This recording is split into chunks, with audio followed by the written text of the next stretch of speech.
How often do you walk in Dubai? Just to get somewhere, not for exercise, not inside a mall, but as part of your daily routine. So when we talk about walkability, it's natural to think the solution is more comfort, more controlled environments. This is where projects like the Loop come in, a 93 kilometers climate-controlled walkway. At first glance, it feels like the answer.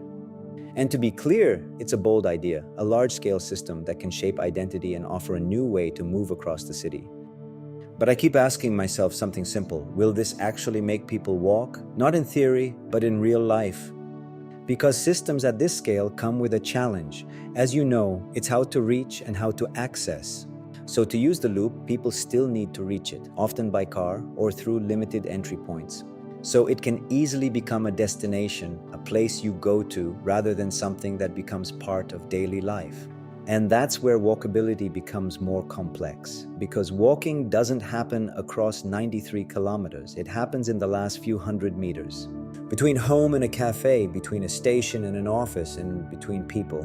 So the issue is not just heat, and it's not just infrastructure. Walkability is not about movement, it's about connection. A place becomes walkable when there is a reason to walk. Shops, cafes, neighbors, moments of interaction. Otherwise, walking becomes an activity, not part of daily life. So the question is not whether the loop works, it's whether it is enough on its own. Because large-scale systems need smaller-scale connections to become real. This is where Masari Walk takes a different approach. Not as a replacement, but as a missing layer. Instead of building something larger, it focuses on short connections between metro, ferry, and nearby communities.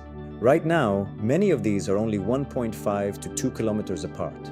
Close, but not walkable in reality. Masari Walk turns those gaps into climate-controlled, human-scale corridors. But more importantly, they are not just paths, they are places with small retail, cafes, and spaces to stop. Because walking is not for the sake of walking, it's for the sake of connection. And when these small connections exist, larger systems like the loop can become more useful, more accessible, and more integrated into daily life. If you'd like to explore this further, I've shared a more detailed explanation in another video. Link is in the comments. Because in the end, walkability is not about what we build, but it's what we make possible.